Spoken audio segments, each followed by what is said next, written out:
Salahuddin Ayyubi कहता है कि कोई रात ऐसी नहीं थी कि मेरी माँ वजू करके और कुरान की तिलावत करके जब मैं बच्चा था तो मुझे दूध पिलाया करती थी।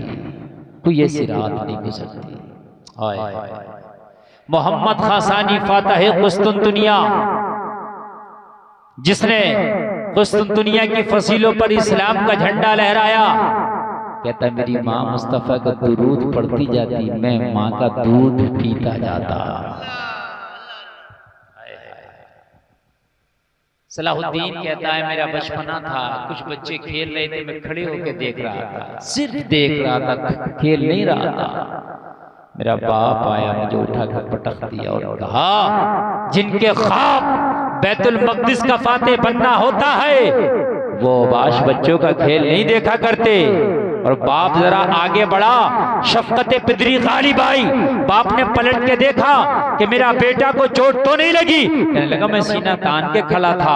बाप ने पूछा सलाहुद्दीन चोट नहीं लगी? कहने लगा जिनके ख्वाब बैतुल मक़दिस के फाते बनने के हों वो छोटी मोटी चोटों का ख्याल नहीं किया करते हैं। आज हमारा हाल क्या? बेटे साहब मजा नहीं आ रहा, क्या कर रहे हो? बढ़ाओ ना इसका आवाज बढ़ाओ, थोड़ा सा बेस बढ़ाओ और ठीक ठाक से बजा दो इसको भाई। इस वक्त जो है कम नहीं करो, बढ़ा दो। आज हमारे हाल क्या है? आज हमारे हाल क्या है?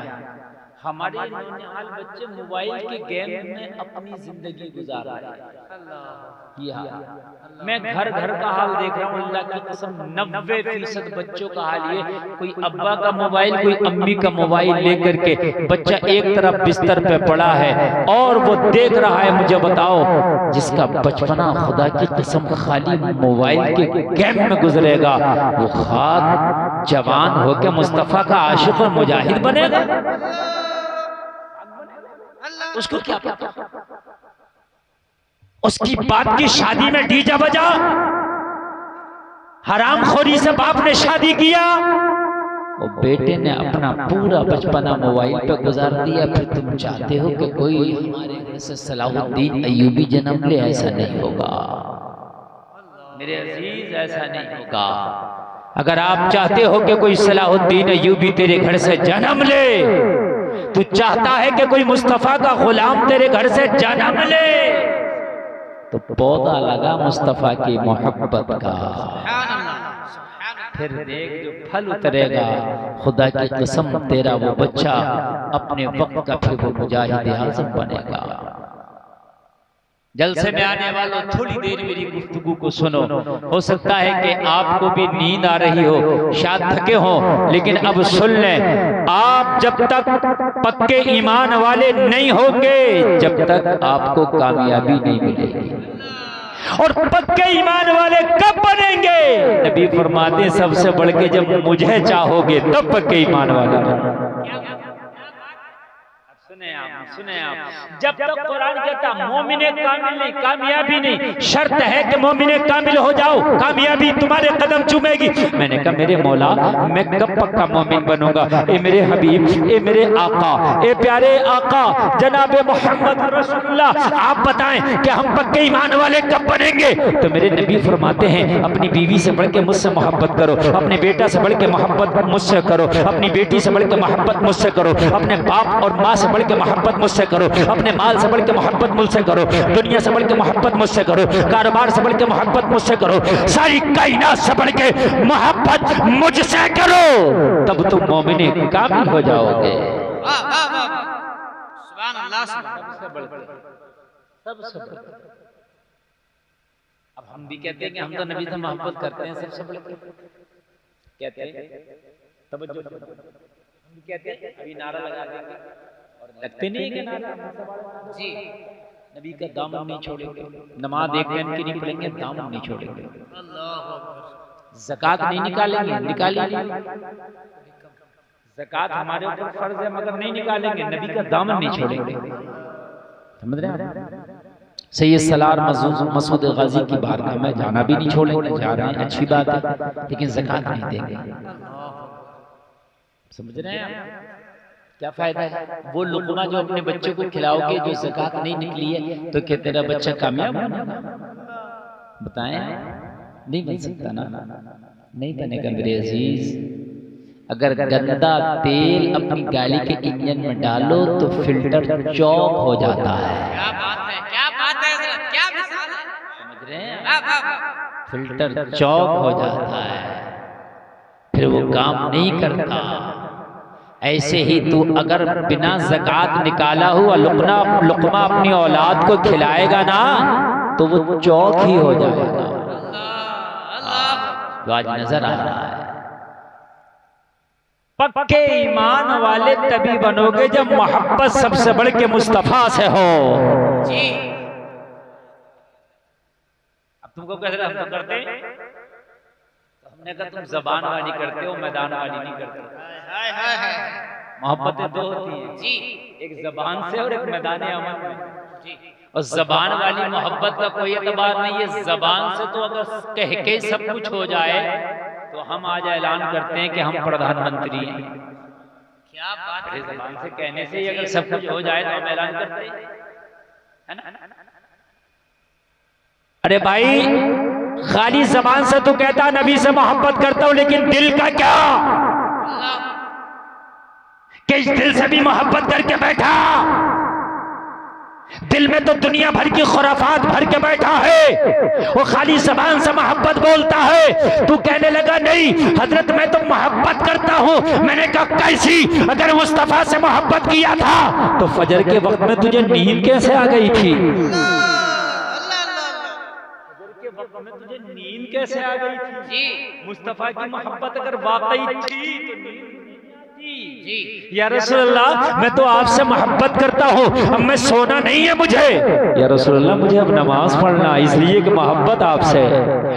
क्या बात है, मोहब्बत के तकाज़े ये हैं कि महबूब की रिज़ा को देखा जाए। महबूब चाहता क्या है? मोहब्बत के तकाज़े ये हैं कि महबूब की रिज़ा को देखा जाए। महबूब चाहता क्या है? जी, आप हजरत से मोहब्बत करते हैं बहुत ज्यादा। यह हजरत ये कहे कि अगर आप मुझसे मोहब्बत करते हो, अगर वाकई आप मुझसे बहुत ज्यादा मोहब्बत करते हो तो फला जगह ना जाना, और आप चले गए तो ये नाराज हो जाएंगे। क्यों? इसलिए कि यार मुझसे मोहब्बत थी और मैंने मना किया तो आप चले गए। जी, कहाँ है मोहब्बत? मोहब्बत तो तब है वहां जाने में आपको फायदा नजर आ रहा है मगर नहीं जाऊंगा। क्यों? कहोगे मेरे हजरत ने मना किया है इसलिए नहीं जाऊंगा। जी, तुझे फायदा मिलेगा वहां जाओगे तो अभी 500 रुपया मिल जाएगा। आप कहोगे यार फायदे नहीं देखे जाते, महबूब की रिजा देखी जाती है। फायदे नुकसान नहीं देखे जाते, महबूब की रिजा देखी जाती है। और जलसे में आने वालों कान खोल करके सुनो, अगर वाकई मुस्तफा से मोहब्बत करते हो तो मेरे नबी ने फरमाया झूठ ना बोलना, तो अब मैं झूठ नहीं बोलूंगा इसलिए कि महबूब नाराज हो जाएगा। मेरे करीम मुस्तफा ने फरमाया हरामकारी न करना, अब मुझे हराम काम नहीं करना है इसलिए कि महबूब नाराज हो जाएगा। बोलो जलसे में आने वालों, मेरे करीम मुस्तफा ने कहा नमाज ना छोड़ना, नमाज मेरे आंखों की ठंडक है, अब मैं नमाज नहीं छोड़ूंगा इसलिए कि महबूब नाराज हो जाएगा। मुस्तफा की मोहब्बत दीन हक की शर्त अव्वल है, इसी में हो अगर खामी तो सब कुछ नामुकम्मल है।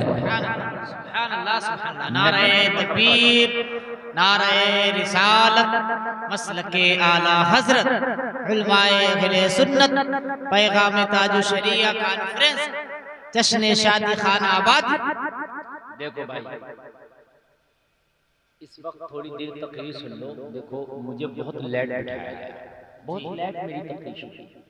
चंद लोग आप इधर उधर से जाना आना शुरू करोगे ना तो ये ज्यादती और ये गलत हो जाएगा, क्योंकि तकरीर कायदे में मेरी 12 बजे शुरू हो जाती है और अब तक जी बहुत लंबी हो गई। शख्सी प्रोग्राम वैसे भी है, और होता ये है कि बाहर से जिस खतीब को बुलाते हैं ना खुसूसी बना के उसे इतना खास बना देते हैं, इतना खास बना देते हैं, इतना खास बना देते हैं कि उसकी हालत देखकर लगता है कि ये अब खास। ये खास बन गया। तो इसलिए ऐसा ना किया करें, थोड़ा सा सुने, और जब सुनेंगे आप तभी वो सुनाने वाला कुछ सुनाएगा जी। अब तो हमारे यहाँ शादियों के पैमाने क्या हैं?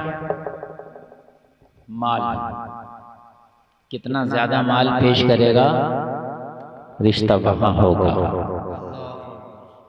दामन नबी का नहीं छोड़ेंगे, नारे लगा रहे हैं नबी का, नबी से दामन, नबी का दामन नहीं छोड़ेंगे, नबी बस्ती बस्ती करिया करिया खूब नारे लगा रहे हैं। शादी कहाँ करेंगे? जहां माल ज्यादा होगा। ये नबी की मोहब्बत है। हरगिज़ मेरे करीम मुस्तफ़ा ने जब अपनी बेटी फातिमा की शादी के लिए मौला अली, सुभान अल्लाह, मौला अली से बात की तो मालूम है, अर्ज करते हैं, रसूलुल्लाह मेरे पास तो इतना भी नहीं कि मैं महर की रकम अदा कर सकूं। महर की रकम अदा कर सकूं। अच्छा, लड़की वाले भी खूब ज्यादा, लड़की वालों को कम मत समझो, दोनों हाथ से तालियां बज रही हैं जी। लड़के वालों को खूब जहेज चाहिए तो लड़की वालों को भी लड़का अमीर चाहिए, चाहे शराबी। लड़का खूब अमीर हो, पैसे। अगर हजरत ये कहो कि फला जगह एक मौलाना है, मुफ्ती है, उससे निकाह शादी करा दे, नहीं नहीं नहीं नहीं, वो बहुत अमीर है, उसकी बिल्डिंग है, कोठी है, गाड़ियां हैं, हजरत उधर बात कीजिए। मसला पैसे का है। जब जलसे में आने वालों बेटी या बेटी का निकाह करने निकलो, माल बाद में देखो, नामा या माल पहले देखो। क्या बात। अगर नामा या माल देख के बेटा या बेटी की शादी करोगे तो फैसले कोर्ट कचहरी में नहीं होंगे, इंशाअल्लाह। इंशाअल्लाह नहीं होंगे, इंशाअल्लाह नहीं होंगे। आज कोर्ट कचहरी में फैसला क्यों हो रहा है? इसलिए कि माल देख करके शादी हो रही है। भाई नामा या माल देख के नहीं हो रही है। अल्लाह सही बता रहे हैं। अगर नेक या दाढ़ी वाला लड़का है, नमाजी है, और रिश्ते की बात करो तो लड़की वाला एकदम राजी नहीं है, कह रहा वो तो यार मौली साहब है, कोई जरा बेहतर सलाइए निकाल के 5,000 में क्या करेगा? बात सही है। लेकिन मेरे अजीज, अमीरी गरीबी किस्मत से है, ये मौलवी या डॉक्टरी से नहीं है। क्या बात है। कभी कभी डॉक्टर मक्खियां मार रहे हैं, मौलवी मजे ले रहे हैं, कहीं कहीं मौलवी मक्खी मार रहे हैं, डॉक्टर मजे ले रहे हैं। ये तो किस्मत से है। बात समझ आ रही है कि नहीं आ रही है? ये किस्मत से है। हाँ, अमीरी एक बादशाह ने पूछ लिया था अपने दरबारी से। वो दरबार में उसके वजीर खुशामदी वगैरह होते थे कि बताओ भाई दौलत कैसी होती है। तो पता है क्या कहा वजीर ने, खुशामदी ने कहा, हुजूर अगर मेरी गर्दन की माफी हो तो बताओ दौलत कैसी होती है। अच्छा, बादशाह एक पैर से माजूर था। क्या था? एक पैर से माजूर, जानते, विकलांग था। तो बादशाह ने कहा कैसी होती है? तो वो खुशामदी हट्टा कट्टा अच्छा था नौजवान, कह रहे साहब दौलत अंधी होती है। बोले तुझे कैसे पता अंधी होती है? बोले हुजूर अगर अंधी ना होती तो लंगड़े के घर में नहीं आती। है ना? आप माजूर हैं, विकलांग हैं, और आप बादशाह और मैं हट्टा कट्टा हूं, मैं गुलाम हूं। तो दौलत मौलाना मौलवी डॉक्टर नहीं देखती, तुम देख रहे हो। क्या बात है सर, क्या बात, तुम देख रहे हो जी। अजीब मसला है। दौलत काला गोरा नहीं देखती, हैंडसम भी नहीं देखती। अनिल अंबानी का लड़का देखना, मुकेश अंबानी, मुकेश अंबानी के बेटे को देखना, हाँ कितना मालदार। तो भाई ये नहीं देखती और तुम देख रहे हो। क्या बात है। कलमा नबी का पढ़ते हो, मुस्तफा का कलमा पढ़ते हो। हम तो नबी का दामन नहीं छोड़ेंगे, दामन नहीं छोड़ेगा। मुस्तफा ने तो जब अपनी बेटी के निकाह की बात की तो मौला अली पे ना अपना घर था ना महर की देने के लिए रकम थी। मुस्तफा अपनी बेटी के निकाह की बात कर रहे हैं, मुझे बताएं कहाँ दामन पकड़ा? लेकिन अल्लाह की कसम मुस्तफा ने माल नहीं नामाया माल देखा। जोर से बोलो यार सुभान अल्लाह। पूरे मदीने में मौला अली के जैसा खुदा की कसम ना कोई मौलाना है ना कोई मुफ्ती है। क्या बात है, वाह वाह वाह। मौला अली से बढ़ के नहीं है, ना कोई मौलाना है ना कोई मुफ्ती है। माल नहीं है जाहिरी तौर पर, लेकिन बहुत बड़े आलिम हैं और इतने बड़े आलिम हैं कि नबी डिग्री दे रहे हैं, कह रहे हैं मैं इल्म का शहर, अली उसका दरवाजा। क्या बात है, सुभान जरा जोर से बोलो ना सुभान अल्लाह। अल्लाह। तो दामन नहीं छोड़ेंगे मगर जहेज लेना भी नहीं छोड़ेंगे, समझ रहे हैं आप? दामन भी नहीं छोड़ेंगे और जहेज भी नहीं छोड़ेंगे। किधर से दामन हमने पकड़ा है मुझे बताएं तो आप। आइए मैं आज आपको बताता हूँ। जलसे में आने वालों, बेटी का हाथ दो या बेटे का हाथ दो, बेटी की शादी करो या बेटे का शादी करो, माल बाद में देखना, नामाए अमाल पहले देखना। और सुनो, नामाए अमाल में ये भी देख लेना इसका अकीदा कैसा है। वाह वाह वाह वाह, तुमने पैगाम बेटी दे रहे हैं अल्लाह। बाद में कह रहे हैं हमने पता ही नहीं लगाया। तूने पता क्यों नहीं लगाया? जिम्मेदारी की ना तेरी। तूने ये तो पता लगा लिया कि इसके घर कितने, कमरे इसके हिस्से में कितने आ रहे हैं, इसकी जॉब में इसको सैलरी कितनी मिल रही है, ये सब तूने पता लगा लिया। ये पता क्यों नहीं लगाया? खटबल तो नहीं है, ये कौन पता लगाता? क्यों नस्लों को तूने तबाह कर दिया, बर्बाद कर दिया? जलसे में आने वालों कान खोल करके सुनो, जब शादी करो तो आप ये भी देखो कि इसका अकीदा कैसा है। क्या देखो इसका अकीदा? देखो ईमानदार हो जाएगा जो मैं आपको बता रहा हूँ। आप मोहब्बत से थोड़ी देर सुन लें। मैं इस वक्त बहुत डिस्टर्ब कर रहा है, जैसे तुमने बस बहुत इसका सब कुछ खत्म कर दिया। देख आवाज ले रहा है, बिल्कुल मुंह रख के बोलना पड़ रहा है। हाँ, इसको थोड़ा सही कर दो मेरे अजीज।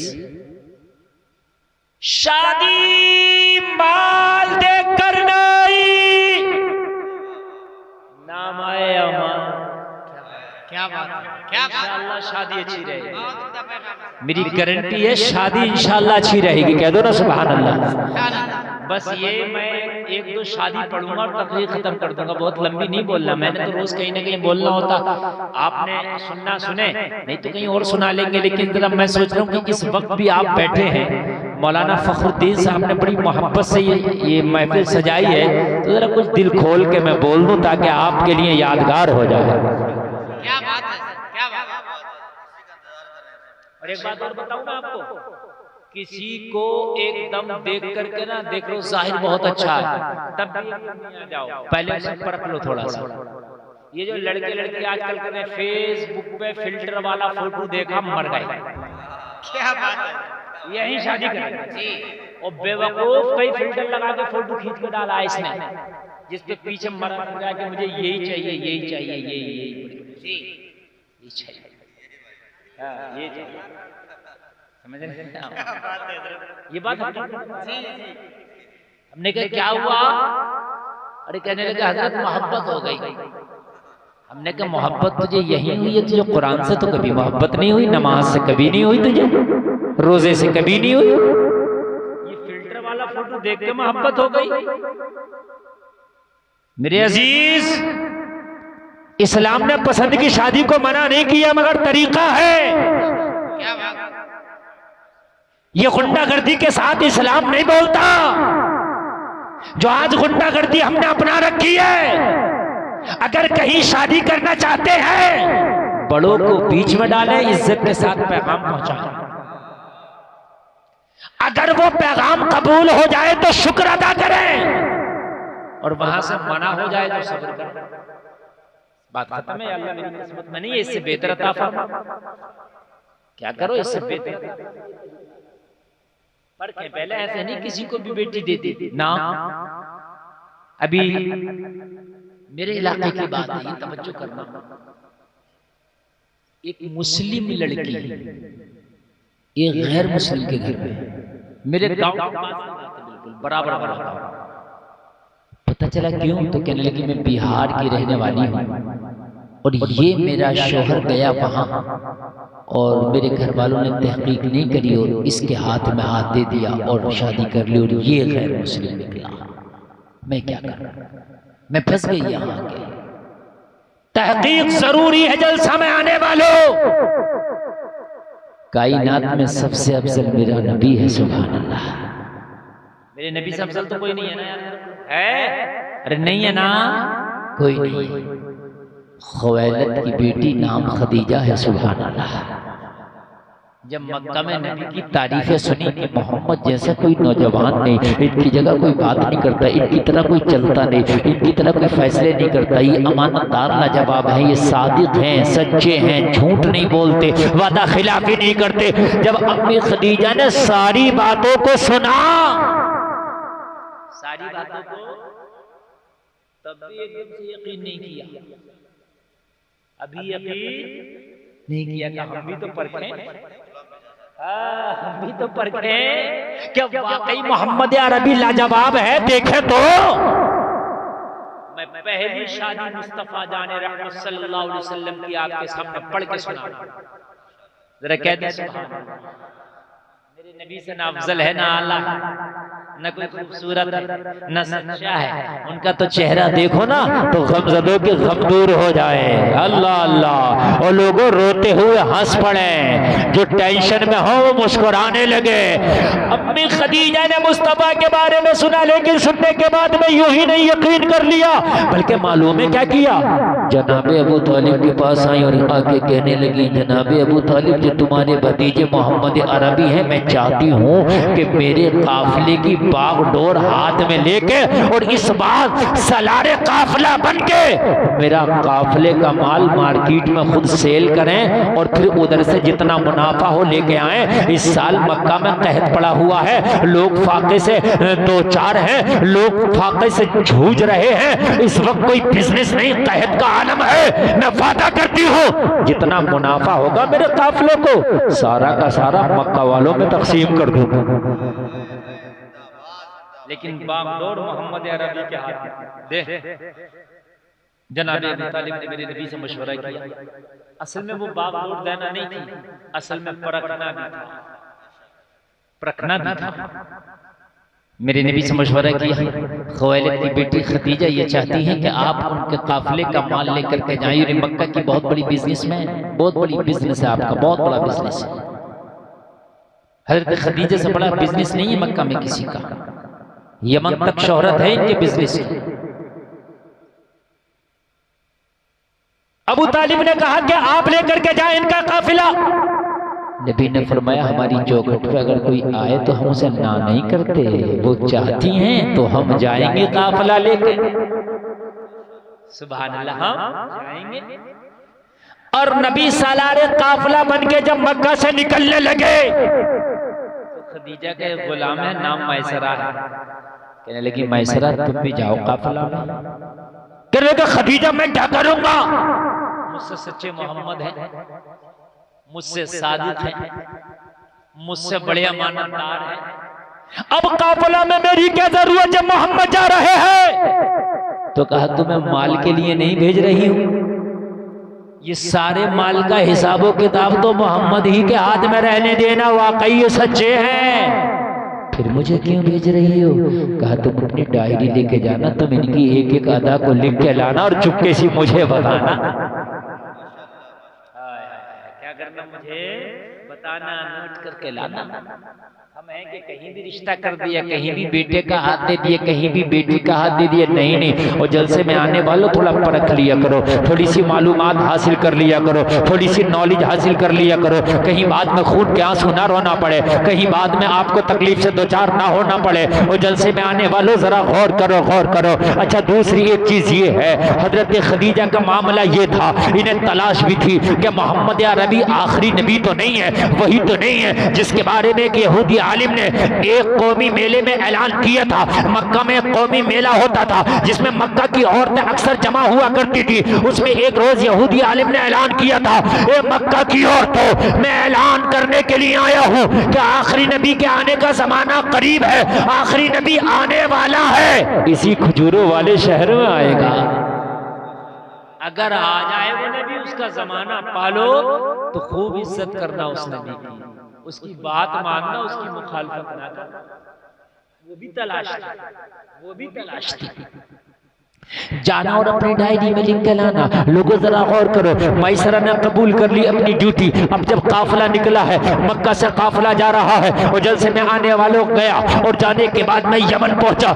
यमन से ये सारा माल बेच करके मेरे नबी वापस तशरीफ लाए। लेकिन मक्का में खुशी थी और खुशी का आलम ये था इसलिए कि भूखों को खाना मिलने वाला है, आज गरीबों की मदद होने वाली है और लोगों गरीबों का चूल्हा जलने वाला है। मेरे करीम मुस्तफा जब मक्का में तशरीफ वापस लाए हैं, जब समा आने वालों कान खोल करके सुनना, इतना फायदा हुआ, इतना फायदा हुआ, इतना फायदा हुआ कि इतना फायदा कभी नहीं हुआ था, कभी नहीं हुआ था। इतना फायदा कि मक्का में कोई गरीब नहीं रह गया, मक्का में कोई फाका सा नहीं रह गया, किसी का चूल्हा सर्द नहीं रह गया, सब में माल बांटा गया, सबको दिया गया, सबके फाके दूर कर दिए गए। खुद 50,000 दिनार हज़रत खदीजा ने जनाब अबू तालिब को बतौर तोहफा पेश किया। कहा अबू तालिब मैंने इतना इतना फायदा कभी हासिल नहीं किया जितना इस बार किया। अबू तालिब ने कहा खदीजा ये 50,000 दिनार मेरे लिए लाइयो। हाँ, कहने लगे ये भी मक्का के गरीबों में बांट दो। अल्लाह अल्लाह बांट दिया। ये सब होने के बावजूद मैसरा को बुला के खदीजा ने कहा ये बता जो फायदा हुआ है वो एक तरफ, लेकिन तू ये बता तूने मोहम्मद को पाया कैसे? जिस ड्यूटी पे इन्हें उठा, जिस ड्यूटी पे मैंने तुम्हें लगाया था वो ड्यूटी तुमने कितने अच्छे से निभाई, जरा मुझे बताया कैसा पाया?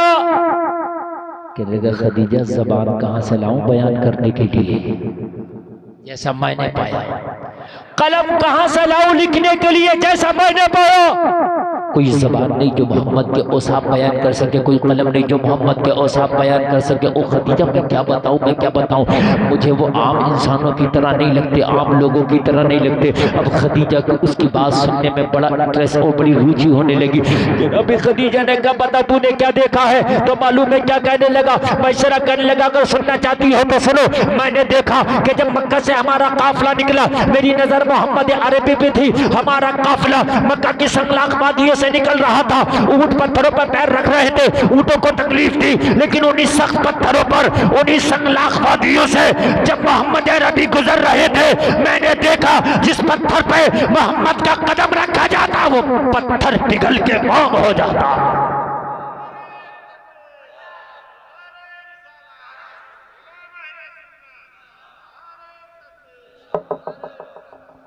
पत्थर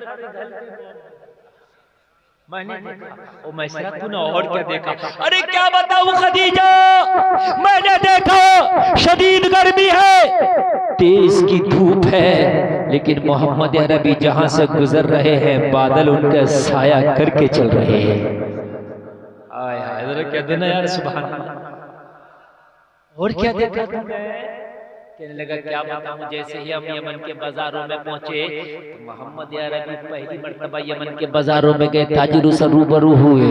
मैंने देखा कि जो पुराने से पुराने ताजिर थे उनके पास भीड़ लगी थी, लेकिन जैसे ही मोहम्मद अरबी ने बाजार में एंट्री की तो सब उन्हें छोड़ के इनके पास आके जमा हो गए।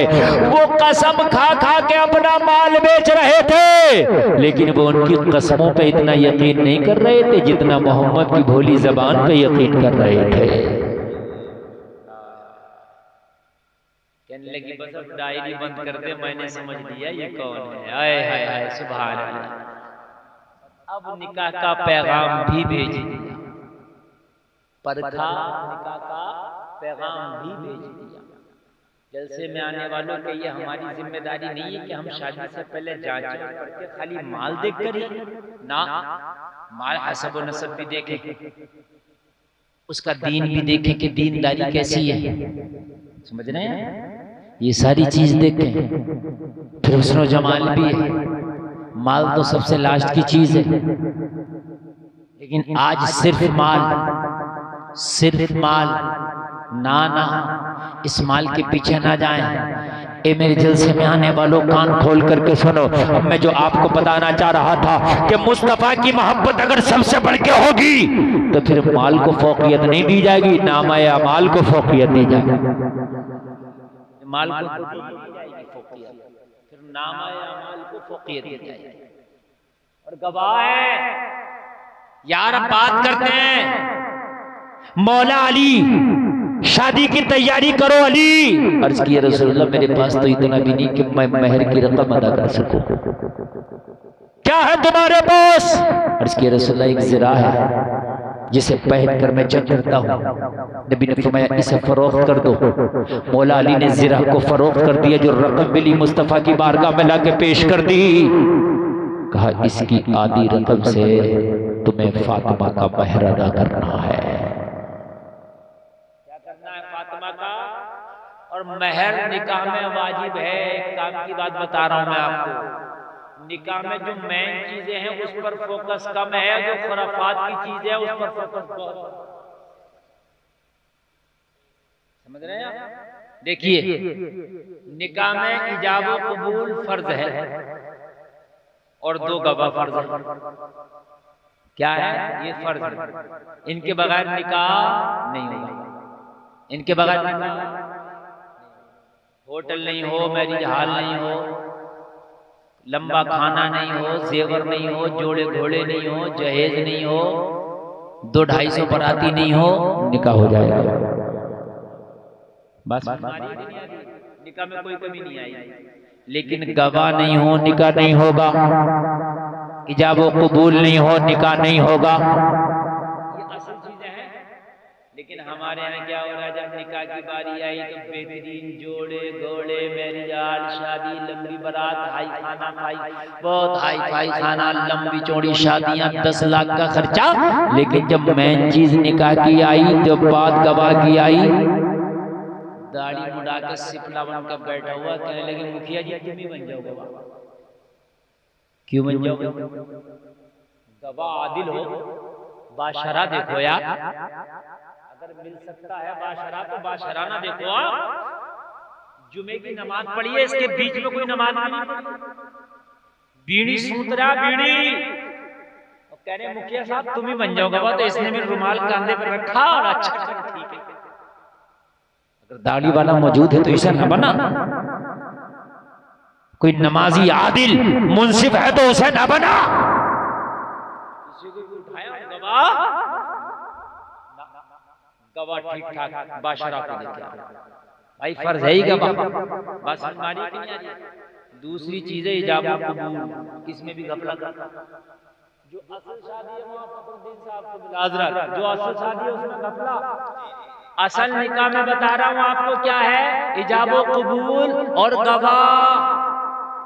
इसी में क्या घपला? जो मैंने आपको बताया गवाह किसी को उठाया नहीं, ऐसा ना बना।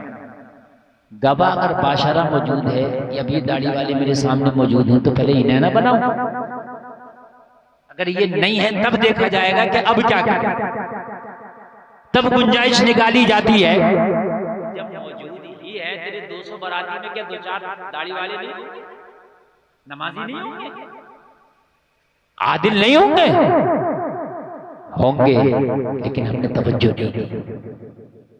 दूसरी चीज है इजाब व कबूल, इसमें भी घपला। आपको कि यहाँ कौन सा घपला हो रहा है? यहाँ सुना, यहाँ सबसे पहला घपला ये हो रहा है कि हमारे एक वकील बनाया जाता, यहाँ भी शायद बनाया जाता होगा, और 2 गवाह।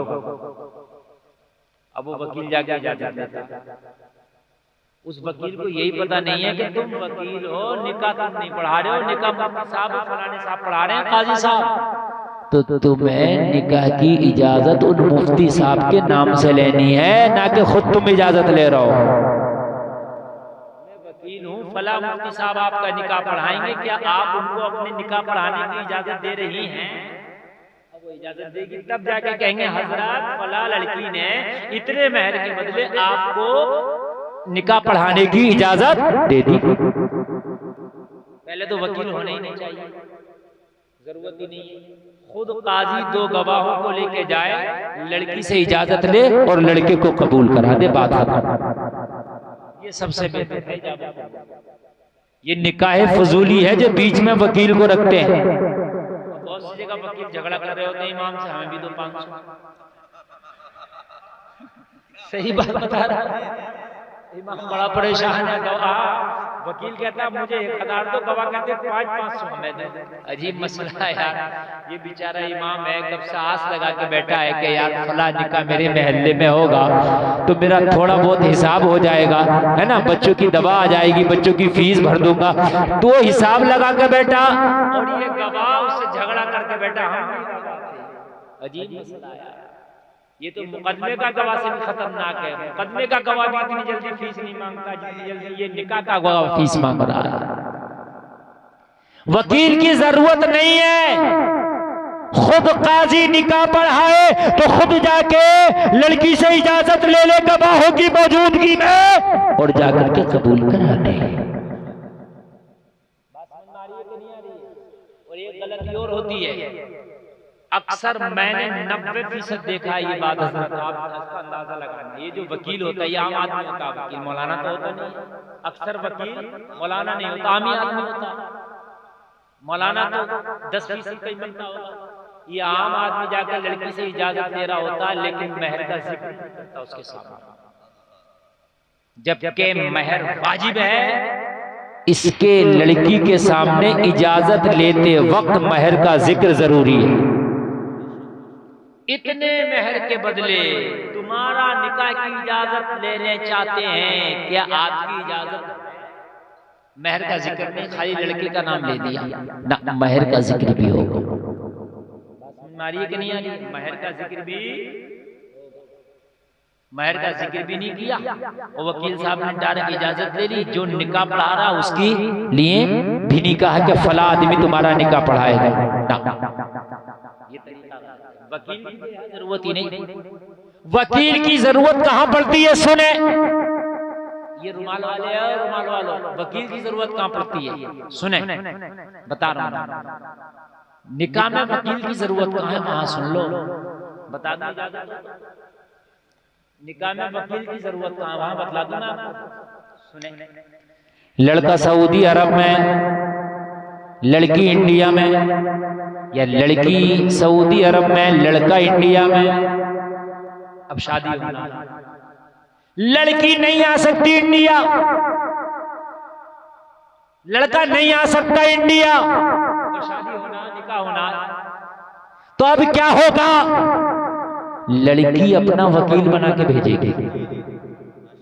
लड़की अपना वकील के, मैं तुम्हें वकील बनाती हूं अपना, कि आप इंडिया जाकर फला लड़के से मेरा निकाह करा दो, मेरी तरफ से आप कबूल कर लो, मेरी तरफ से आप क्या कर ले? कबूल कर ले। मैंने आपको अपना वकील बनाया। अब वो लड़का तो सऊदी में है लेकिन, या लड़की सऊदी में है, अब वो उसका वकील आएगा और आने के बाद कहेगा इतने महर के बदले अपनी मुवक्किला की जानिब से मैंने इस निकाह को कबूल किया, तो ये वकील की वजह से निकाह हो जाएगा। यहाँ है वकील, लेकिन उसी होटल में लड़की है, उसी होटल में लड़का, दोनों जगह एक ही जगह है। तो डायरेक्ट काजी जाए और काजी जाके क्या करे? उससे इजाजत। बात समझ में आ गई? आगे चलें। दोनों में घपला हो रहा, किसमें? नंबर 1, गवाह किसी को उठाया, बनाना, इजाजत कबूल, वकील उल्टी सीधी इजाजत लिया, निकाह करा दिया। ठीक है? हाँ, हालांकि वो निकाह तो बाद में मान लिया जाएगा, शरीयत ये कहती है बाद में, लेकिन यार जुगाड़ का काम क्यों करे भाई? जब 1 नंबर हमारे लिए सामने शरीयत है, उलमा है, तो 1 नंबर काम ना करे, क्यों जुगाड़ करें? फिर बाद में वो हो जाएगा, समझ रहे हैं आप? लेकिन क्यों करें हम जुगाड़ का काम? पहले सही ना करें। अच्छा, तीसरी चीज आए, निकाह में 2 फर्ज है। कितने फर्ज है? कौन कौन से? गवाह और इजाजत कबूल। कितने फर्ज हैं? कौन कौन से? इजाजत कबूल। समझ में आ गई? एक वाजिब है। क्या है? एक वाजिब है, वो है महर। इसमें भी घपला, निकाह घपले में जा रहा है। अब वो कह रहा है शादी करके हजरत मैं तो चक्कर में पड़ गया। तो तूने शादी ठीक से की नहीं है, चक्कर में तो पड़ गई। महर में भी घपला। आप कहोगे कैसे? 10 लाख की शादी करता, महर उधार बनवाता। ये कौन सी बात है यार, शादी 10 लाख की कर रहा 9.5 की कर लेता, 9 लाख की करता, महर उधार क्यों? और बाज पोती पोता का हो गया, हजरत दे ही नहीं पाया। ये बात भी हकीकत है, मर गए बहुत से, ये भी हकीकत है। उधार मान तो लिया, वो उधार ही रहा। अभी एक जगह शाहजहांपुर इलाके में, शाहजहांपुर नाम सुना, मैं शादी में मौजूद था, तो महर 5,51,000 बंदा उधार। तो मैंने कहा इतना महर, तो मालूम क्या कह रहा है लड़का, बोला कौन सा हमें देना है। हम लड़के के पास बैठे, हम कह रहे यार बहुत 5,51,000 भाई, हस्बे हैसियत होना चाहिए। तो लड़का बोल रहा है कौन सा हमें दे रहा है, समझ रहे हैं? और लड़की वाला, अरे यार एक बात बताओ भाई, महर इतना बांधो जो उसकी हैसियत, और कोशिश करो महर नकद हो, ताकि ये अगर अभी शादी करके मर जाए तो कर्जमंद होकर न मरे। महर दे, महर दे दे। बहुत से लोगों ने इतना मोटा महर बांध लिया, दे ना सके ना, अपनी हैसियत के मुताबिक। हाँ 10 दिरहम से कम ना, अकल मिकदार 10 दिरहम, इससे कम ना। बाकी आप हैसियत के मुताबिक महर नकद अदा करें। वो मजबूरी की बात है कि तुम्हारे पास है ही नहीं, आप मुफलिस हैं और निकाह करना चाहते हैं, आपको पता है कि भाई महर के चक्कर में रहूंगा तो मेरा कदम डगमगा जाएगा और मैं गुनाह कर बैठूंगा, तो लिहाजा महर के इकट्ठा करने के चक्कर में निकाह में लेट ना कर, चाहे उधार बांधे निकाह। लेकिन यहाँ तो 10 लाख खर्च करके आ रहा, बात समझ में आ रही है कि नहीं? 10 लाख यहाँ तो खर्च करके आ रहा भाई, तो महर नकद होना चाहिए। इसमें भी घपले हो रहे हैं, तीनों में घपले हो रहे हैं। अब 2 सुन्नतें हैं, एक खुतबा पढ़ना निकाह का, क्या करना? तो जब निकाह का खुतबा हो रहा होता तो काजी पढ़ रहा होता और काजी सुन रहा होता, बाकी तो सब सेल्फी ले रहे होते हैं। बाकी जो बराती है वो तो सेल्फी ले रहे होते हैं, इधर से उधर से इधर से, वही पढ़ रहा है बेचारा, शोर इतना मचा रहे होते हैं वो समझ में नहीं आता क्या पता। मैं सच बता रहा हूँ, शोर मच रहा, वीडियो बन रही है, सेल्फियां ली जा रही है। जलसे में आने वालों, अगर किसी की शादी में, किसी के निकाह में शामिल हो तो वहाँ खाली खाना खा लेने का नाम शादी नहीं है, उसका जहेज उठा के भर लेने का नाम शादी नहीं है, वहाँ पेप्सी पी लेने का नाम शादी नहीं है, चेहरा दिखा देने का नाम शादी नहीं है। बल्कि जब निकाह हुआ करे तो अपने सरों पे टोपी रख के निकाह में शामिल हुआ करो, इंशाअल्लाह निकाह की बरकतों से माला माल होगे। मुस्तफा की प्यारी सुन्नत है, 100 शहीदों का सवाब उसे मिलेगा, बरकतें तुझे भी मिलेंगी। निकाह में खाली बारात में शामिल होने का नाम शादी नहीं है, बल्कि निकाह में शामिल हो जा, इसका नाम शादी है, तब तुझको सवाब। निकाह में कौन है? चंद बूढ़े लोग बैठे होते हैं समझदार, बाकी तो सब मजे कर रहे होते हैं, कोई खाने में है, कोई उधर है, कोई उधर सेल्फी बना रहा है। हाँ पहले खाना भी कहीं खत्म ना हो जाए, कहीं खत्म ना हो जाए, समझ रहे हैं? अच्छा जो काम पहले भाई हम निकाह करने आए हैं, अच्छा आज खाने का तो कोई मतलब भी नहीं था, लड़की वाले तो भाई कोई खाना होना नहीं है, अखलाकी तौर पर अगर वो खिला रहा तो सुभान अल्लाह, अखलाकी तौर पर अगर खिला रहा है अपना मेहमान समझ के सुभान अल्लाह। लेकिन आज इसके ऊपर कोई खाना जरूरी नहीं है। मेरे अजीज कान खोल करके सुने, जाए तो पहला काम निकाह का है, निकाह करें। अब जो खाना खाएंगे ना वो निकाह की खुशी का खाना हो गया, सुभान अल्लाह। चलो भाई निकाह की खुशी का खाना हो गया, है ना? अब सुनिए, निकाह हुआ, ये जो सुन्नत था इसने इमाम ने या काजी ने खुतबा पढ़ा, खुद ही सुन लिया।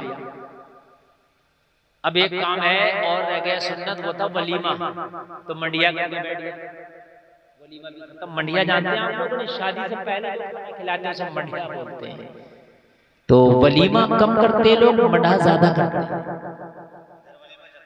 इधर चलता है माशाल्लाह, ये इधर थोड़ा सा खित्ता हजरत, हाँ ये इधर थोड़ा सा खित्ता है कि वलीमा ज्यादा चलता है, वरना शादी का खाना शादी से एक दिन पहले कर लेते हैं, उसको मंडा बोलते हैं, समझ रहे हैं आप? इधर ज्यादा चलता है इस खित्ते में, ये चीज अच्छी है। आपके यहाँ ये चीज अच्छी है। मैं अपने इलाके की बात कर रहा हूँ, हमारे यहाँ मौलवी बहुत ज्यादा है, कम बरेली, रामपुर, मुरादाबाद के मौलाना पूरे हिंदुस्तान में सबसे ज्यादा। हाँ, एक दिन पहले खाना करके बैठ जाते हैं, फिर मेहंदी होगी, रात में डांस होंगे और तुम्हारी हल्दी होगी, खूब नचनिया नाचे, ये सब खुराफात है। वो जलसे में आने वालों कान खोल करके सुनो। अब मैं जो आपसे अर्ज कर रहा था, मैं क्या अर्ज कर रहा हूँ कि निकाह करो, तो निकाह करने से पहले निकाह के मसाला पहले पूछ लो। 10 लाख तो खर्च कर रहे हो, लेकिन मौलवी से ये भी पूछ लो निकाह का सुन्नत, वो नहीं पूछेगा। 10 लाख पहले खर्च कर, हज करने जाएगा 5 लाख खर्च करेगा। हज में कितने 5 हो रहे हैं तकरीबन लगा के 5 लाख तो खर्च करेगा, मगर 5 दिन किसी आलिम की बारगाह में जाके ये नहीं कहेगा हजरत मुझे हज के अरकान सिखा दो। 5 लाख खर्च कर देगा। मैं 2025 में हज में गया, मैंने देखा 70% लोगों का हज ही नहीं हुआ। ये कड़वा सच है। हाँ, उन्हें अरकान का ही पता नहीं, उन्हें पता ही नहीं है कहाँ कौन सी दुआ पड़ी जाएगी, तवाफ किस तरह से होगा, दम वाजिब हो गए मियां। मैंने देखा कहाँ कांधा ये खोल के एहराम बांध के चक्कर लगाना है, सब खोले सारे चक्करों में, कोई सारे चक्कर में नहीं पड़ा। मैं सही बता रहा हूँ। कहाँ है इस्तबा, यानी ये खोल के कांधा, शुरू के 3 चक्कर में हमने कांधा खोलना है, किस तरह खोलना है ये भी पता नहीं। हद बता रहा हूं मैं। हाँ, 5 लाख खर्च करके हज करने गया, 5 दिन मौलवी के पास नहीं गया, हज सिखाने, समझ रहे हैं। हमसे कह रहा है मुझे गए अरफात में, मैं रुकने आज़म है अरफात में जाकर के ठहरना, यह हज का सबसे बड़ा रुकन है। मैदान अरफात में जाना, ठहरना। तो हमसे कह रहे थे मस्जिद निमरा गए, मस्जिद निमरा उसी में बन के आ गए। बोले तुमने वहां नमाज पढ़ी उसके इमाम के पीछे, बनके उसके बीच के पीछे हमने नहीं, क्योंकि वो हज के अरकान में नहीं है। ये चीज सुन लें। बहुत से लोग कहते तुम्हारा हज कैसा हो जाएगा उसके पीछे नमाज नहीं पढ़ोगे, तो हज के अरकान में उसके पीछे नमाज पढ़ना है ही नहीं। तो मैंने कहा तुम गए, बोले हमने तो पूरी मस्जिद घूमी। तो मैंने कहा जाके बकरा तो अब काट,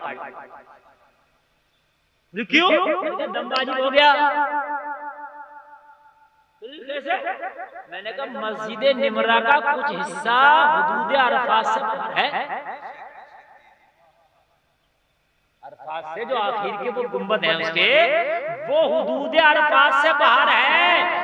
और अगर हाजी इस 9 तारीख को हुदूद अरफात से जरा सा भी निकल गया तो उस पर दम वाजिब है। तो कहने लगा मौलाना बंद करो मुंह को, 16,000 का बकरा कौन काटे? खत्म। 16,000 का दम के लिए तो दम निकल लिया, दम नहीं हुआ, मेरे बस की बात नहीं है। हजरत सही बात बता रहा हूँ, एक ने काम खराब कर दिया। मैंने कहा दमबाजी पे कुल मिलाकर मैंने डांट डूट के उससे दम दिलवा दिया। 8 दिन बुखार आया, टेंशन हो गई। मौलाना साहब ने 16,000 तो भाई मेरे अजीज, निकाह करो तो कम से कम निकाह का सुन्नत तरीका क्या है किसी आलिम से पूछो। हज करो तो हज का तरीका क्या है किसी आलिम से पूछो। नमाज पढ़ो तो नमाज का तरीका क्या है किसी आलिम से पूछो। खाली अच्छी मस्जिद में नमाज पढ़ लेने का नाम, खाली बेहतरीन तरीके से पैसे खर्च कर लेने का नाम हज नहीं है। एक तो 3 दिन कंकरियां मारी जाती है, नींद तो नहीं आ रही है। बड़ा अच्छा मुझे लग रहा है, आप लगे चंद लोग हैं, इतने लोगों में इस सीजन की पहली तकरीर हो रही है। ये बात हकीकत है। और 1 घंटा मेरी तकरीर हो गई, मुझे भी पता नहीं चला, 1 घंटा हो गई पूरी। और मैं सोच रहा था कि मैं 1 घंटा बोल लूं तो बहुत बड़ी बात है, लेकिन 1 घंटा गुजर गया और आपने सुन ली तो थोड़ी सी और सुन ली, और बड़ा अच्छा लग रहा, बड़ा मजा आ रहा। 3 दिन कंकरियां मारी जाती है, ये बात भी सुन लें यार। जिंदगी रही तो क्या पता अल्लाह हमें वो मौका भी आया हमारी जिंदगी में हम हज करने जाएं। शादी नबी की सुन्नत है, हज करना तो फर्ज है अगर माल है तो। मन इस्तता इलैहि सबीला, अगर इस्तिताअत रखते हैं तो फर्ज है, जरूरी है। अरे हम तो कह रहे हैं अल्लाह आपको पैसा दे तो पहले निकाह करो और अहलिया को लेकर हज करने के लिए। सुभान अल्लाह। और नौजवानों मेरी आपसे गुजारिश है, अल्लाह अगर पैसा दे शादी के बाद में इधर उधर घुमाने फिराने बीवियों को ना लेके जाया करो, नैनीताल और फलाना और ढमकाना, उम्रे के लिए ले जाओ, मदीना शरीफ दिखा कर लाओ। तो हज करने के लिए गए ना तो 3 दिन कंकरी लगती है, तो भाई वो जितने हाजी होते हैं सब लोगों को 1 दिन कंकरियां मारना।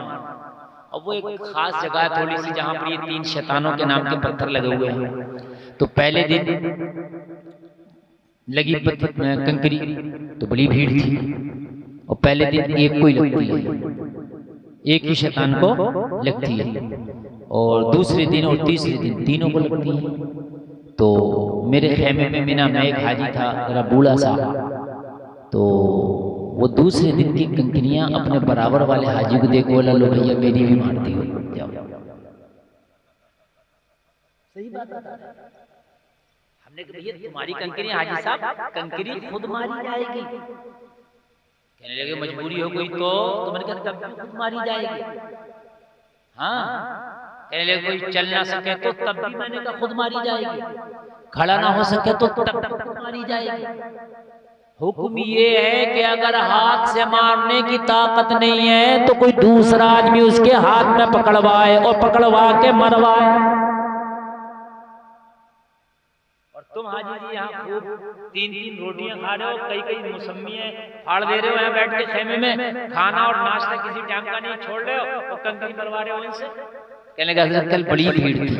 अच्छा वहाँ ना 50 टेम्परेचर गर्मी होती है, बड़ी तेज गर्मी होती है, भीड़ रश, उसका मौसम तो बहुत ज्यादा ना मुश्किल होता है, ऐसा लगता है पसलियां दब जाएगी। तो कहने लगा हजरत कल जान निकलने फिर रही मेरी, मेरे बस की बात नहीं है। अल्लाह सब कबूल करेगा। एक आदमी ने जहालत का जुमला याद कर लिया, अल्लाह सब कबूल करेगा। ये जहालत का जुमला है, ऐसा नहीं अल्लाह सब कबूल करेगा। भाई अल्लाह सही को कबूल करेगा, सब कबूल करेगा। कोई दूध पी रहा है तो वो भी कबूल, और जो शराब पी रहा है वो भी कबूल, कैसे हो जाएगा यार। मैंने कहा हाजी साहब नहीं कबूल होगा। कहने लगे मौलाना आप कोई वली है क्या? मैं वली नहीं हूँ, मौलवी हूँ। और ये कबूल होगा कि नहीं होगा ये वली नहीं, ये मौलवी बताएगा। अरे फतवा मौलवी देता, वली थोड़ी देता। मैं आलिम तो देगा फतवा, आलिम बताएगा ये शरीयत के खिलाफ है, ये शरीयत के मुताबिक है, ये आलिम बताता है। मैंने कहा सुनो आपको कंकरी मारना है, बोले अल्लाह सब कबूल करेगा। तो फिर मैंने कहा यहाँ आए इंडिया में कोई बड़ा सा पत्थर देख के वही और कहते अल्लाह सब कबूल करेगा, है ना। ये मैं वो एक बात मैंने आपको बतलाई, ऐसी सैकड़ों बातें हैं कि हज कर रहा है और उसे पता ही नहीं है कि उस पर दम पे दम वाजिब हो गए, लेकिन उसके बावजूद बिना दम दिया और उसके बावजूद उसका अरकान का पता ही नहीं है। कुछ उल्टे अरकान कर बैठते हैं, कुछ तो ऐसा करते हैं उम्रा करते हैं और उन्होंने तवाफ किया और अपने कमरे पे आ गए, नहाए धोए आराम खोल दिया। अरे सफा मरवा क्यों दौड़े, वो भी दौड़ी जाएगी, सफा मरवा भी दौड़ी जाएगी। समझ रहे हैं आप? पता ही नहीं है। मेरे अजीज अगर अल्लाह ये मौका दे तो किसी आलिम से पूछो कि हजरत हमें बताएं हज का तरीका क्या है। शादी करने से पहले शादी का तरीका पूछें कि शादी का तरीका क्या है। खाली बड़े मैरिज हाल करने का नाम शादी नहीं है ना। बस जरा मोहब्बत के साथ 5 मिनट और सुन लें और मैं अपनी गुफ्तगू को इख्तिताम की तरफ लेकर के जा रहा हूँ। आप जब तक मोमिन कामिल नहीं हो सकते जब तक के मुस्तफ़ा से मोहब्बत सबसे बढ़ के ना करो। शादी करो तो माल बाद में देखो। आज तो मैं ये देख रहा हूँ माल के पीछे बड़े बड़े अच्छे भाग रहे हैं, बड़े बड़े अच्छे माल के पीछे। और जलसे में आने वालों अगर वाकई अल्लाह ने तेरे नसीबे में माल लिखा है तो गरीब की बेटी को उसकी गुर्बत से उठा के लाएगा। इसके कदम जैसे ही तेरे घर में पड़ेंगे अल्लाह की कसम खा के कहता हूं अगर अल्लाह चाहेगा तो इसकी कदम की बरकत से अल्लाह तुझे अमीर बना देगा। हो जाएगा अगर अल्लाह ने तुझे तेरी किस्मत में अमीरी लिखी है तो अल्लाह अमीर बना देगा इसके कदम की बरकत से। ऐसा नहीं है मेरे अजीज, रोंगटे खड़े हो जाते हैं। मुझे याद आ रहा, अगर आज तो हमारे पास चंद पैसे हो तो हमें किसी की बच्ची पसंद नहीं आती। खुदा की कसम, आधी दुनिया पे हुकूमत करने वाला नाम है उमर, बेटा है खत्ताब का, और इतनी बड़ी डिग्रियां लेके बैठा है कि नबी कहते हैं मेरे बाद अगर कोई नबी होता तो उमर होता। मेरे नबी फरमाते हैं आसमान के सितारों के बराबर किसी की नेकियां हैं तो मेरे उमर की है। एक बहुत बड़ा मुफक्किर कहता है कि अगर इस्लाम के दामन में एक उमर और होता तो पूरी दुनिया में मजहब इस्लाम होता। ऐसी की बात बता जिसका नाम सुन के शैतान आज भी भाग जाता है वो उमर, जिसका कलमा पढ़ते ही इस्लाम घाटियों से निकलकर मैदानों में आ गया था वो उमर। जिसने कलमा पढ़ा तो वो 40वां था कलमा पढ़ने वाला, और कलमा पढ़ते खड़े हो गए मुस्तफा की बारगाह में। नबी ने फरमाया क्यों खड़े हो? अर्ज़ की या रसूल अल्लाह मुझे इजाजत दें, मैं सहने काबा में जाकर के कलमा पढ़ना चाहता हूँ, काबे के हरम में जाकर अललान कलमा पढ़ना चाहता हूँ। कहा उमर अभी थोड़े हैं, अभी कमजोर हैं, अभी खामोश हो जाएं, अभी ना पढ़े अललान। उमर ने कहा किसकी माँ ने दूध पिलाया जो उमर को कलमा पढ़ने से रोकेगा? मुझे आका इजाजत तो दे, आज मक्का वालों को पता तो चले कि आज पाला उमर से पड़ा है, आज मुकाबला उमर से है, आज खत्ताब का बेटा दाखिले इस्लाम हो गया। या रसूलल्लाह आज पता तो चल जाए, मुझे इजाजत तो दे। मेरे नबी ने इजाजत दी, सहने काबा में उमर आया, ऐलान के साथ डंडे की चोट पे बोला वो मक्का के लोगों कान खोल के सुनो, आज खत्ताब के बेटे उमर ने कलमा पढ़ा है। मैंने सुना है कलमा पढ़ने वाले को तुम पत्थर मारते हो, कलमा पढ़ने वाले को कोड़ा मारते हो, आओ आज उमर को रोको, मगर उमर को रोकने से पहले अपने बच्चों से कह के आना आज के बाद अपने आप को यतीम समझना, मुकाबला उमर से है।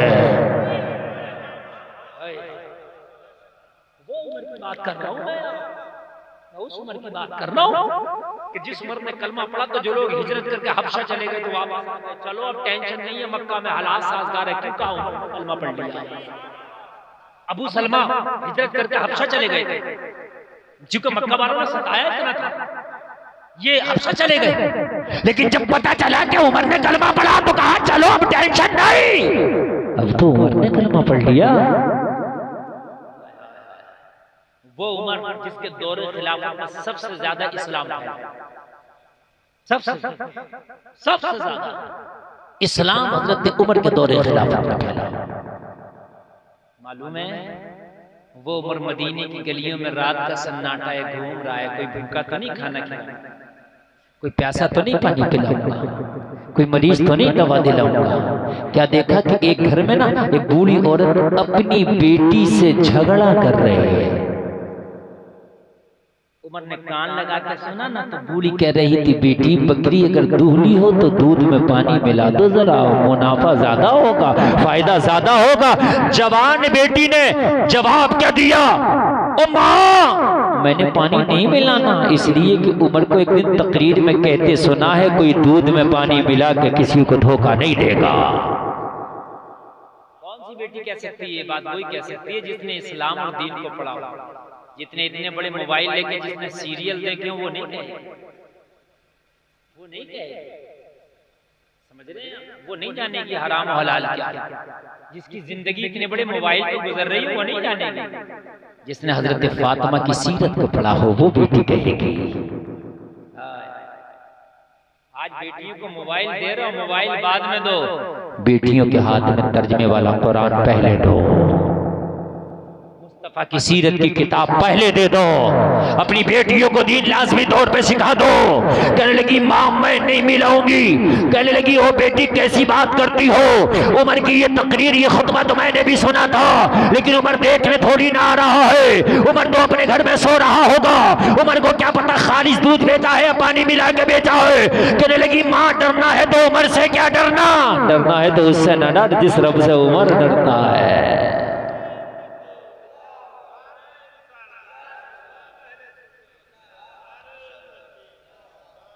माँ उससे क्या डरना, उससे न डर जिससे उमर भी डरता है। उमर सुन रहे हैं, उससे न डर जिससे उमर भी डरता है। कहने कहने लगी माँ अगर तेरे पास कोई ऐसी चादर हो कि उस रब से छिपा सके तो फिर चादर लगा मैं पानी डालूं। कहने लगी बेटी ऐसी कोई चादर नहीं कि जो रब से छिपा सके, तो माँ मैंने पानी नहीं डालना। मुझे फाका मंजूर है, मुझे भूख मंजूर है, मुझे गुर्बत मंजूर है, मुझे मुफलिसी मंजूर है, मगर किसी को धोखा देना ये मंजूर नहीं है। उमर ने कहा उमर घर चल, आज रात टहलने की कीमत वसूल हो गई। सुभान अल्लाह बोलो यार। और सुबह फजर की नमाज उमर ने पढ़ी और उमर की अदालत फजर के बाद लग गई। ये वाली कोर्ट नहीं है ये 10 बजे खुलेगी, ये उमर की अदालत है, फजर के बाद लग गई। लोग आने लगे, साइल आए, अपनी अपनी परेशानियां बयान कर रहे हैं। उमर ने खादिम को बुलाया और रात वाली बूढ़ी का एड्रेस देके कहा उसको बुला के लाओ। उमर का खादिम पहुंचा, हजरत उमर की बारगाह में बूढ़ी को लेकर के आया।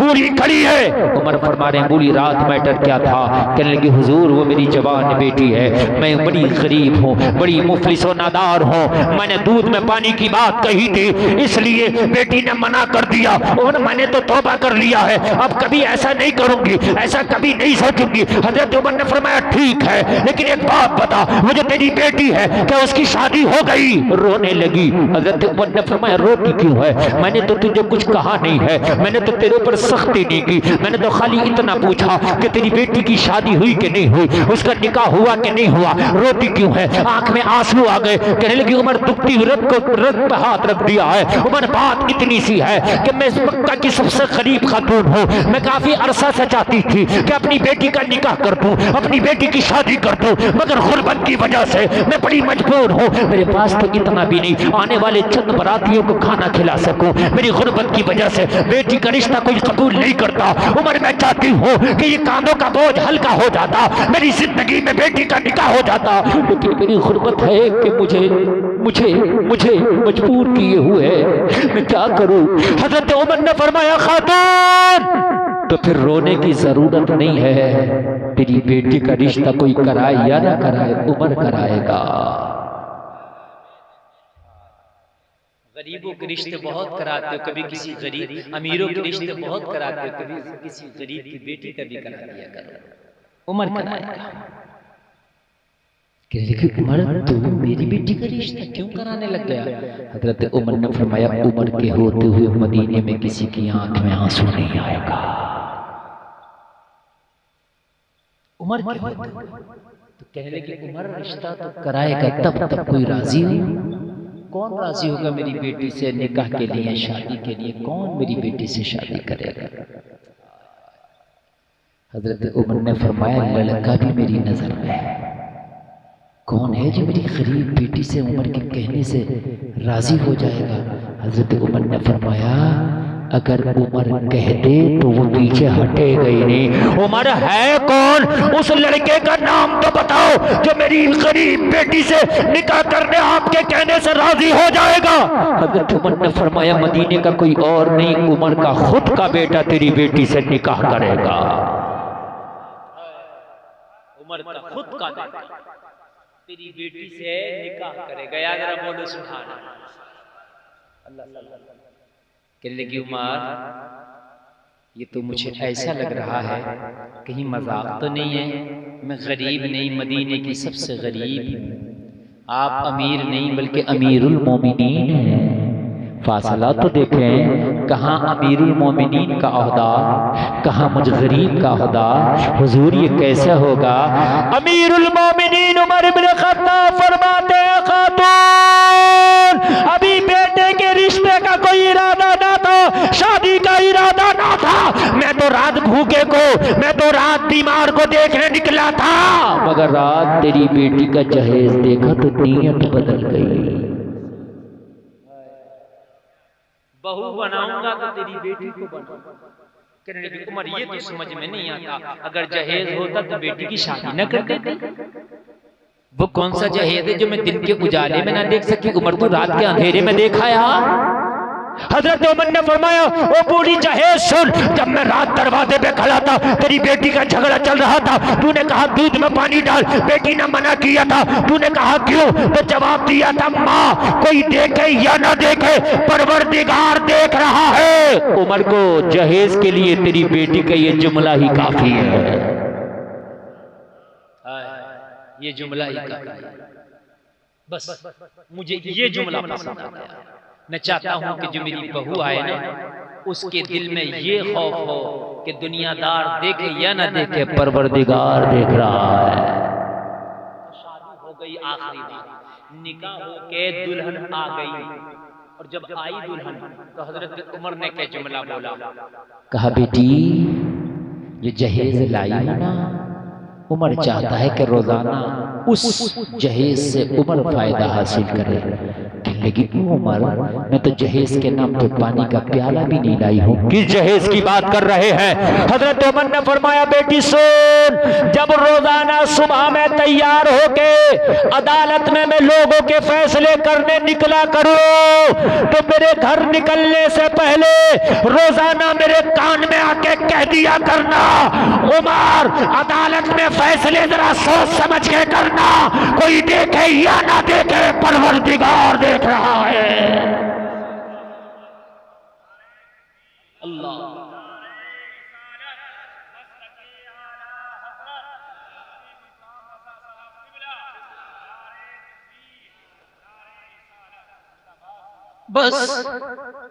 बस इसलिए मैं चाहता हूं कि तेरी बेटी मेरे घर की बहू बन जाए, ताकि हर सुबह मुझे याद दिलाए, उमर कोई देखे या ना देखे, परवरदिगार देख रहा है। हर शाम मुझे याद दिलाए, उमर कोई देखे या ना देखे, परवरदिगार देख रहा। उमर चाहता है कि उमर की नस्लों में जो बच्चे आए वो अल्लाह से डरने वाले आए, मुस्तफ़ा के गुलाम आए। किसी आशिक ने क्या खूब कहा है, या रसूल अल्लाह, मेरी आने वाली नस्लें तेरे इश्क ही में मचलें, उन्हें सुन्नी तुम बनाना, मदनी मदीने वाले। वला तहिनु वला तहज़नु व अंतुमुल अअलौन इन कुंतुम मुमिनीन, गम न करो, रंज न करो, व अंतुमुल अअलौन, तुम ही कामयाब हो, इन कुंतुम मुमिनीन। शर्त ये है कि पक्के ईमान वाले हो जाओ, और पक्का ईमान मुस्तफ़ा की मोहब्बत से आता है, और मोहब्बत के तकाज़े ये हैं, महबूब जिस काम से राजी हो वो काम करना है, जिस काम से नाराज हो वो काम नहीं करना। पूरी तकरीर का लुब्बे लुबाब मैंने इन दो जुमलों में पेश किया। कामयाबी पक्के ईमान में, पक्का ईमान मुस्तफ़ा की मोहब्बत में। मुस्तफ़ा की मोहब्बत क्या है? जिससे मुस्तफ़ा राजी हो वो करना है, जिससे नाराज हो नहीं।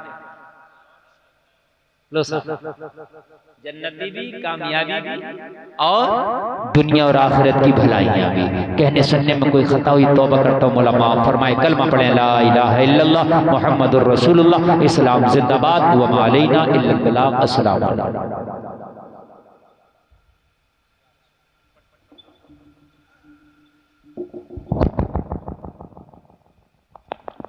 मुस्तफ़ा जाने रहमत ला हुस्ना, मुस्तफ़ा जाने रहमत ला हुस्ना, शम्ए बज़ में हिदायत ला, हम शम्ए बज़ में हिदायत ला।